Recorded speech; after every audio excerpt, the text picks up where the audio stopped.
नमस्कार मंडळी, आपल्या मराठी कॉर्न यूट्यूब चॅनलवर आपलं सगळ्यांचं स्वागत आहे। तर मंडळी, आपल्या चॅनलवरती जर पहिल्यांदा आला असाल तर आपल्या चॅनलला सबस्क्राईब करायला विसरू नका, जेणेकरून तुम्हाला सर्वात प्रथम अपडेट मिळायला सुरुवात होतील।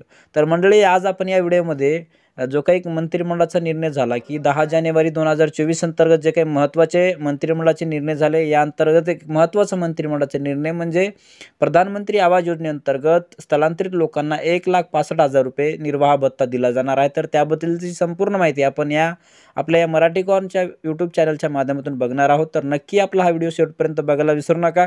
तर चला व्हिडिओला सुरुवात करूया।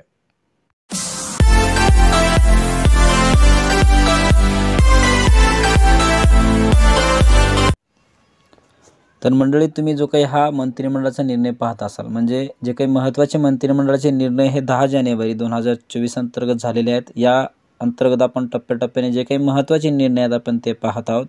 तर याच्यामध्ये खूप महत्त्वाचा मंत्रिमंडळ निर्णय घेण्यात आलेला आहे की जे काही स्थलांतरित कुटुंब असतील, त्या स्थलांतरित कुटुंबांना 1,65,000 रुपये हे प्रधानमंत्री आवास योजनेअंतर्गत मिळणार आहे। तर काय आहे मंत्रिमंडळ निर्णय, त्याच्याबद्दल आपण सविस्तरपणे आणि चांगल्या पद्धतीने जाणून घेण्याचा प्रयत्न करणार आहोत। तर मंडळी, प्रकल्प बांधित कुटुंबांना किंवा विशेष बाब म्हणून आर्थिक पॅकेज देण्यास आज झालेल्या मंत्रिमंडळ बैठकीत मान्यता देण्यात आली आहे। तर बैठकीच्या अध्यक्षस्थानी मुख्यमंत्री एकनाथ शिंदे साहेब हे होते।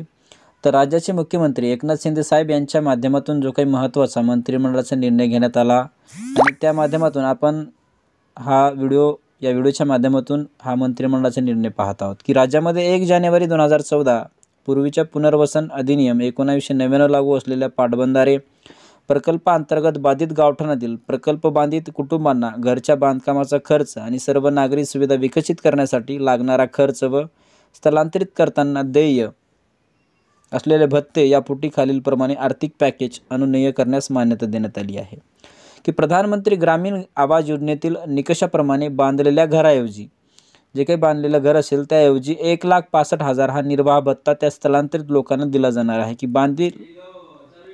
बांधित स्थलांतरित कुटुंबाला दरमहा 1 वर्षासाठी, त्याच्यानंतर म्हणजे जे काही बांधलेलं घर असेल, आणि त्याच्यानंतर अनुसूचित जाती आणि अनुसूचित जमातीच्या कुटुंबांना अतिरिक्त 3,000 रुपये आणि त्याच्या व्यतिरिक्त 50,000 रुपये असा भत्ता दिला जाणार आहे। त्याच्यानंतर वाहतूक भत्ता, जो काही वाहतूक भत्ता असेल, प्रत्येक बांधित स्थलांतरित कुटुंबाला वाहतूक खर्च हा 50,000 रुपये दिला जाईल। त्याच्यानंतर पशुधन असणाऱ्या किंवा छोट्या दुकानदारांना द्यावयाची आर्थिक मदत, ज्यांच्याकडे पशुधन असेल किंवा इथे किंवा देण्यात आलेला आहे, किंवा एक छोटं दुकान असेल त्यांना, किंवा गोठा किंवा छोटे दुकान असणाऱ्या कुटुंबाला एक वेळची आर्थिक मदत 25,000 देण्यात येईल, आणि किंवा तुम्ही एखादा कारागीर किंवा छोटे व्यापारी यांना एक वेळचे अनुदान हे 50,000 रुपये देण्यात येणार आहे। तर अशा प्रकारचं पुनर्स्थापन भत्ता हा दिला जाणार आहे, आणि घर बदलल्यानंतर एक वेळेचे पुनर्स्थापन भत्ता 50,000 अशा प्रकारे या लोकांना मिळणार आहे। तर जर घर बदललं तर त्यांना 50,000 रुपये असं दिलं जाईल।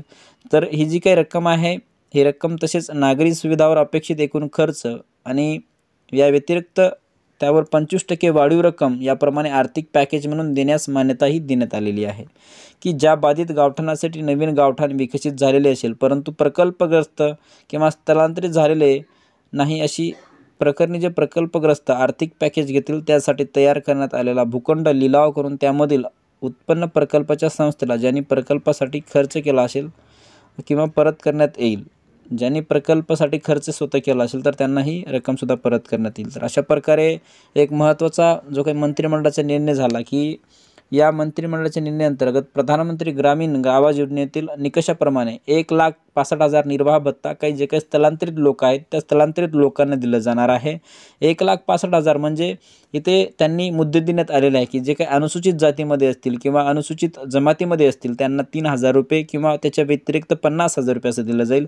वाहतूक भत्ता हा 50,000 रुपये दिला जाईल, आणि ज्याच्याकडे पशुधन असणाऱ्या किंवा छोट्या दुकानदारांना द्यावयाची आर्थिक रक्कम, म्हणजे एखादा छोटासा व्यवसाय आहे किंवा त्यांच्याकडे पशुधन असेल तर त्यांना 25,000 रुपये, किंवा जे काही छोटे कामगार असतील त्यांना 50,000 रुपये असं जो काही पुनर्स्थापनाचा भत्ता अशा प्रकारे दिला जाणार आहे। तर अशा प्रकारे मंत्रिमंडळ निर्णयाअंतर्गत एक महत्त्वाचा मुद्दा, एक महत्त्वाचा निकष जो काही आहे तो प्रधानमंत्री ग्रामीण आवास योजनेअंतर्गत माननीय राज्याचे मुख्यमंत्री, महाराष्ट्राचे मुख्यमंत्री एकनाथ शिंदे साहेब यांच्या नेतृत्वाखाली जो काही हा महत्त्वाचा एक मंत्रिमंडळाचा निर्णय झाला आणि या मंत्रिमंडळाच्या निर्णयाच्या अनुसाराने जे काही स्थलांतरित लोक असतील किंवा ग्रामीण भागातील किंवा जे काही प्रकल्पग्रस्त असे लोक असतील त्यांना या योजनेअंतर्गत 1,65,000 रुपये निर्वाह भत्ता हा त्यांना मिळणार आहे. तर अशा प्रकारचा एक महत्त्वाचा जो काही मंत्रिमंडळाचा निर्णय होता त्याबद्दल आपण एक छोटासा अपडेट आपल्या या मराठी कॉर्न यूट्यूब चॅनलच्या माध्यमातून बघण्याचा प्रयत्न आपण केलेला आहोत.